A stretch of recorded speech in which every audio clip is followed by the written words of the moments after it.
Poznato je regionalnoj, ali i svjetskoj javnosti da Vojska Srbije posjeduje savremene sisteme za protivvazduhoplovna dejstva. To je pokazala i na nedavnoj vojnoj vježbi kada je gađala više ciljeva u vazduhu. Vazdušnu zaštitu Srbije čini višeslojna odbrana koja je sastavljena od sistema domaće i strane proizvodnje za protivvazduhoplovna dejstva. Prvi sloj zaštite srpske protivvazduhoplovne odbrane su laki prenosni sistemi za protivvazduhoplovna dejstva tipa Igla, Šilo i Strela. Pomenuti sistemi su sistemi kratkog dometa, tako da s ovim sistemima mogu gađati ciljevi na daljinama do oko 6 km i na visinama do oko 4 km. Također u prvu grupu odbrane vazdušnog prostora Srbije na manjim daljinama spada i domaći hibridni sistem PASAR-16 koji djeluje topom 40 mm po vazdušnim i zemaljskim ciljevima, kao i raketama do dometama do 6 km.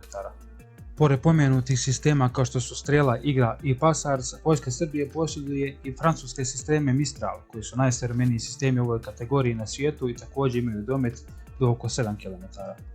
Pored već pomenutih raketa za protivvazduhoplovna dejstva, PASAR je opremljen i automatskim topom 40 mm Bofors. Top u kalibru 40 mm, osim što je pogodan za gađanje ciljeva u vazdušnom prostoru, veoma je pogodan za gađanje ciljeva na kopnu, što se pokazalo na mnogobrojnim vojnim vježbama koje je organizovala Vojska Srbije. Velika prednost ovoga sistema jeste što PASAR koristi novu domaću pametnu tzv. Programabilnu municiju kalibra 40 mm. Ova zrna eksplodiraju u vazduhu tačno ispred cilja, stvarajući oblak gelera koji sa lakoćom mogu da uništavaju dronove, kvadkoptere i manje ciljeve.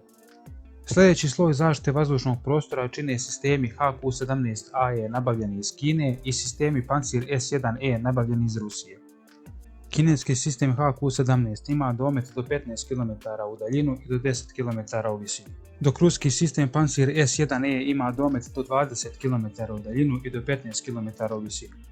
Vazdušni ciljevi za sisteme Pancir i HQ-17 tokom vježbe bili su dronovi iz porodice SN koji su nabavljeni iz inostranstva. U nastavku videa slijede gađanja sistema Pancir i HQ-17 po vazdušnim ciljevima tokom zadnje održane vojne vježbe Vojske Srbije.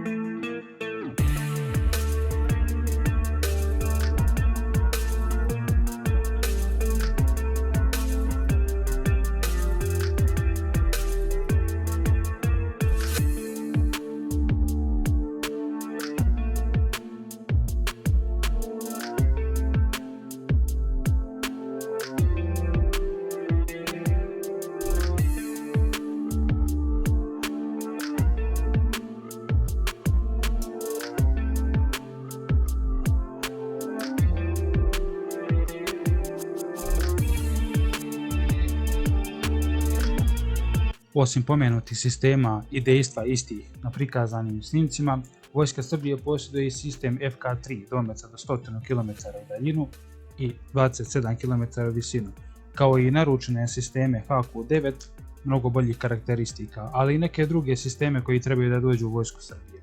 Naravno, tu su već stari poznati sistemi KUB i NEVA koji se dalje koriste u Vojsci Srbije.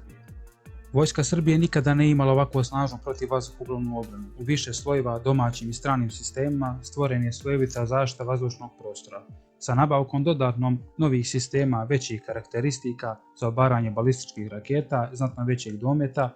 Vojska Srbije će svakako imati jednu od boljih organizovanih protivvazduhoplovnih odbrana u Europi.